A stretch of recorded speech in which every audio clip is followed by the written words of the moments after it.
Hello everyone, and welcome to the episode number 17 of Just Dario Cigar Time.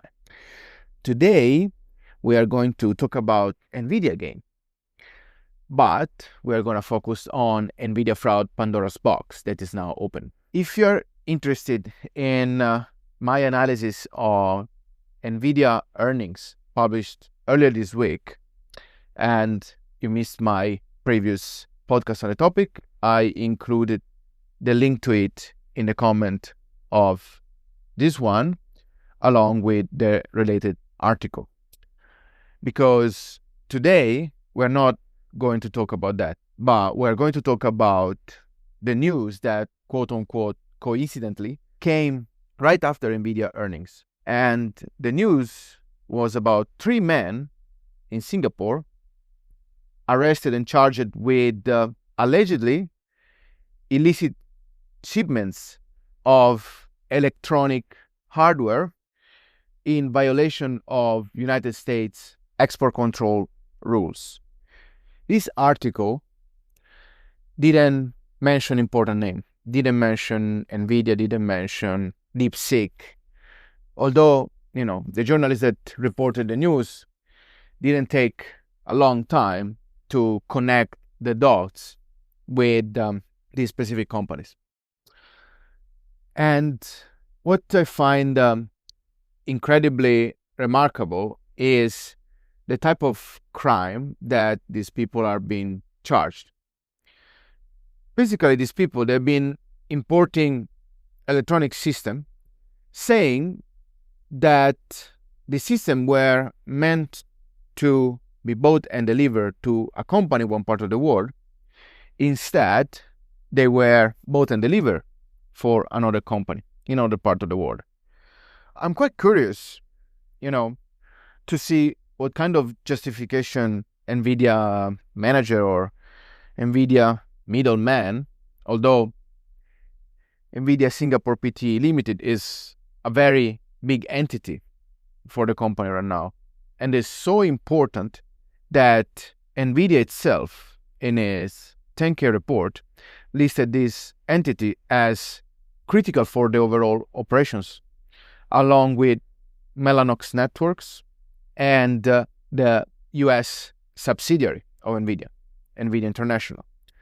So I'm very curious to see what kind of excuses they will come up with, because apparently one of the end users that these people that have been arrested were buying GPUs for was a company named Luxuriate Your Life Pte. Limited, a company that was registered to perform the business of commercializing adult clothing.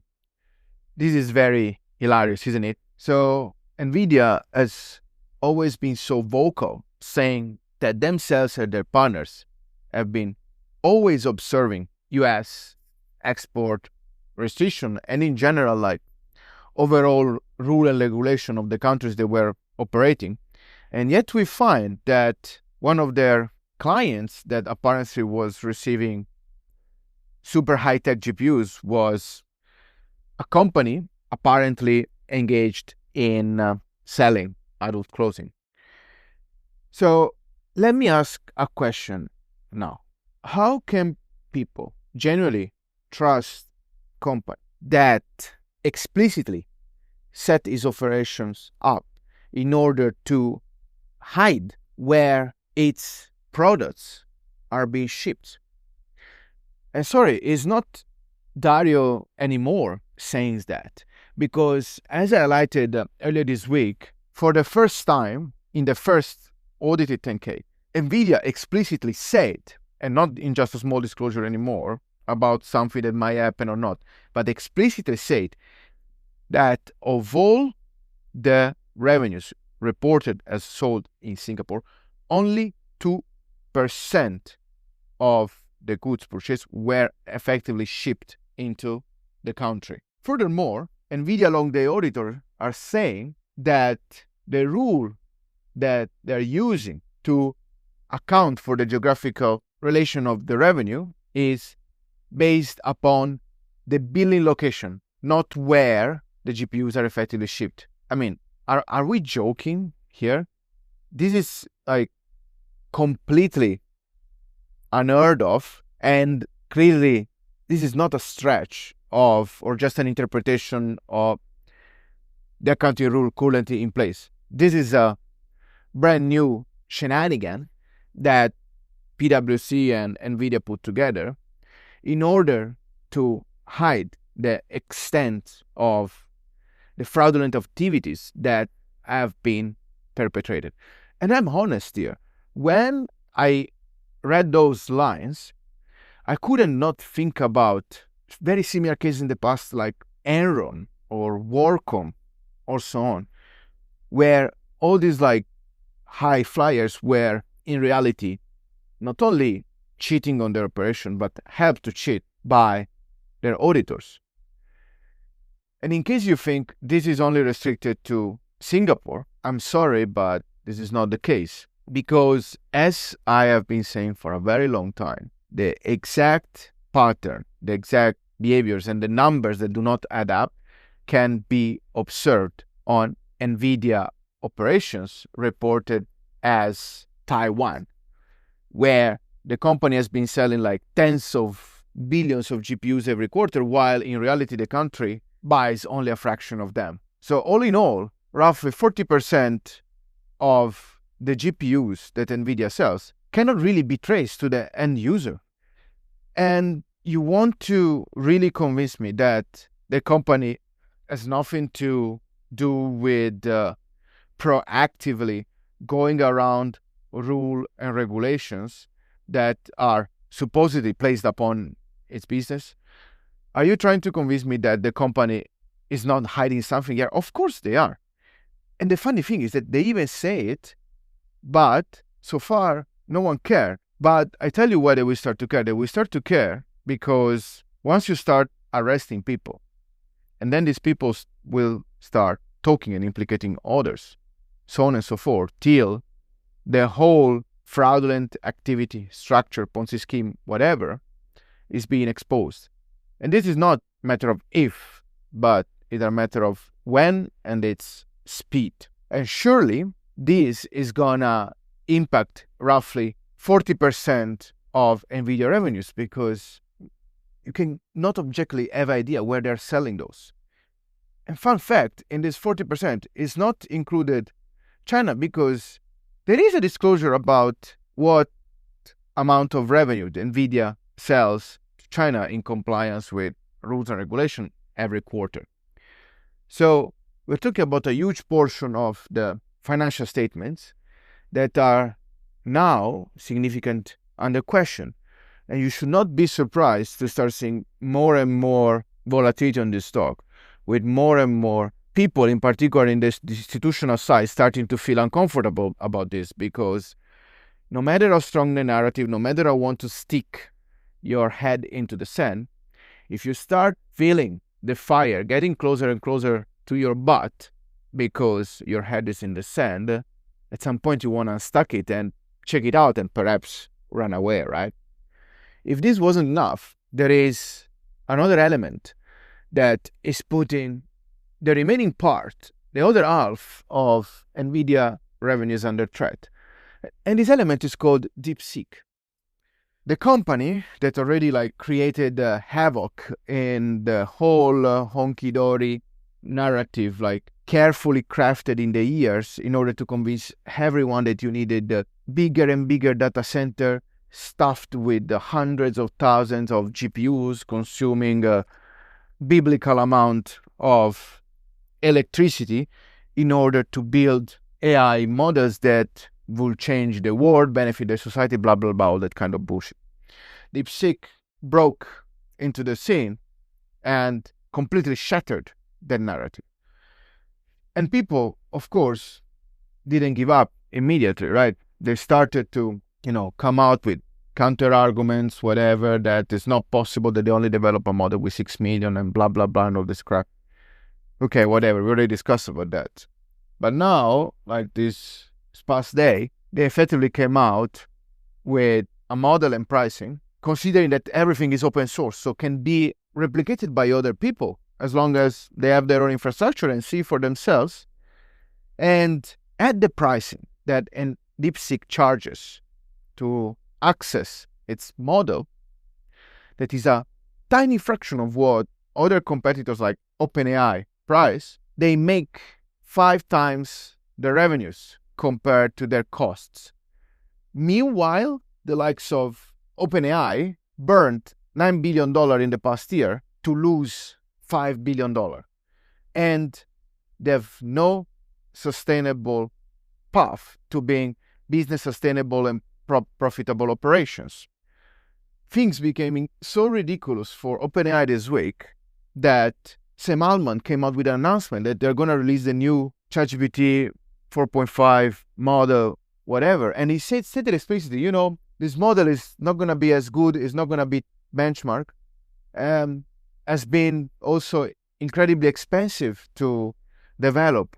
But I like this model, use it, and I'm sure you will like it too. I mean, are you kidding me? Like, this is completely out of this world. I mean, these people are really running around like headless chickens that they clearly, don't know anymore what kind of strings they can pull. They don't find any more rabbit within their heads they can pull off in order to continue convincing people of all the garbage they've been force-feeding the market till now. And these people are going to face the reality soon. And the reality is that you don't need hundreds and thousands of GPUs to build and run AI model. You don't need to invest billions and billions of capital into these companies that are sucking like all this money and deliver nothing effectively, nothing that is a sustainable business.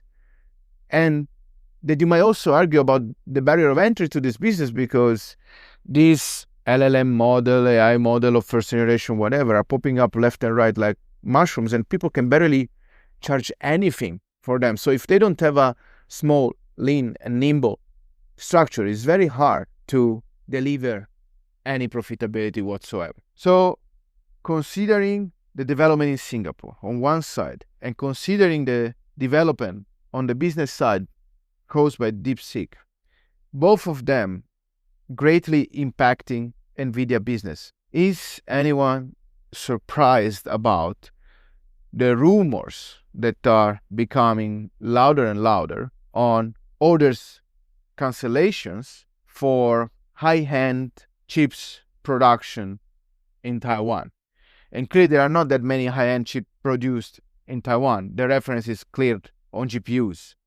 Of course, there should not be any surprise about this, and I would be shocked to see these rumors becoming a news in the near future. Furthermore, it should not come as a shock to anyone reading about Microsoft begging the US government to lift the export restrictions on chips because they're putting at danger the overall ecosystem. Why are they putting at danger the overall ecosystem? Why is Microsoft and other companies like coming up with this? I mean, it is justifiable to hear that from Nvidia, that, by the way, already did it. But why others? And I tell you why. It's because effectively these massively inflated numbers, as I have demonstrated so many times, were used to round trip revenues between these hyperscalers and show growth and potential that were completely misleaded. They were completely inflated and clearly done for the sole purpose of inflating stock prices as much as possible. That the heat is starting to rise in the sector is totally observable, looking at the performances of all the related stocks, in particular like of Nvidia and SMCI in the past week.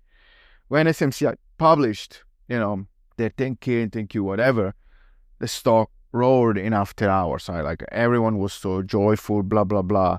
and so on. And then they started reading them, and then they started figuring out the incredible frown that is written black and white in those very statements that BDO had to make in order to sign off and avoid this SMCI nuclear bomb to set off right before Nvidia earnings. But then people can follow a narrative, can be euphoric up to a certain point, but since then that SMCI stock has been losing ground very fast, despite a lot of people try their best to convince the crowd that everything is fine, to dismiss it and whatever. And then it came Nvidia, and then came DeepSeek, Microsoft Play and whatever. And now it comes out to the news that Facebook fired 20 people because of disclosing internal information about the company that was meant to be confidential. And we know that Nvidia is afraid about the very same, to the point that they included that risk in their latest 10K. To sum up altogether, it's obvious that the Pandora's box is open, and now we need to prepare ourselves for what comes next. What I think is going to come next, what I imagine now, is for development of the situation in Singapore, but one day out of the blue we will see a news from the US DOJ about an active investigation into Nvidia practices. And there will not be much room for them to hide and deny, because it's there in the numbers. So, and it's a fact that a lot of companies that they've been buying GPUs, for example, JG New, it is another great analyst on social network, exposed this. One of these companies was completely a complete empty box without funding or anything, out there in the Middle East, and placed an order to purchase 1 billion of Nvidia GPUs. And now we have this case in Singapore of a company making outdoor clothing. I spent a lot of time in 2023 exposing all those Nvidia elite partners there for everyone to be seen on their website, that were in very dodgy location. They clearly didn't portray the size of the operation that Nvidia claimed in order to handle dealing with supercomputing chips as they claim to. The US Department of Justice is literally going to feast on this, and reasonably so, but that will also start exposing how, what I've been saying for a long time, that numbers were totally inflated and a lot of GPUs were not actually delivered to an end customer that put that at work, but they're actually being piled up in warehouses in the middle of a countryside somewhere and collecting dust. This will definitely play very well in the hand of the US administration, that is trying to force all these companies to build a supply chain, not just a small part of it, but build a real supply chain for high-end semiconductor chips back into the United States, clearly for security reasons. And I cannot see a way in which this can play any different. And all the companies that have been involved in this are gonna pay a very big price for the misbehaviors in the years. Fines for sure, but considering that all we have seen so far was market pricing, future expectations, demand through the roof, whatever, all this garbage and so on, that was also fooled by timing use of PR, timing use of shareholding buyback and all this kind of stuff, through level that were completely impossible to imagine before. This company are going to pay a very big price, and a lot of investors that believe into them will be caught into it, because once these things develop, remember, the moment that Aaron was exposed for the first time, despite the fraud was perpetrated for many years, it took only 3 months to unravel. And now Nvidia has been exposed. Will it take 3 months to see things really crashing down to earth? Personally, I don't have a crystal ball, but, it's going to be hard to come back to the level of euphoria and people cheerleading to whatever the management was saying of the past. So be aware of this. Take precautions because this is going to impact the market overall. Although, as I said many times, the market is going to go through a correction, but it's not going to crash as of yet, because that will only happen when the plug to zombie banks will be finally pulled. With this, I want to wrap today's podcast. I hope I provided everyone critical elements in order to look at things in a perspective that is the real one and not the one like watered down by mainstream media or, by the various lobbies and people with interests all around. Thanks a lot for listening to me today. Thanks a lot for your support on X, for reading and commenting to my articles on justdial.com, helping me to improve every single time. And thank you for subscribing to my channel. And I wish you a nice week ahead. Hoping is not going to be as crazy volatile and stressful as the one that we just passed, because otherwise it's a sign that maybe the end of this incredible bubble is near, or perhaps just arrived.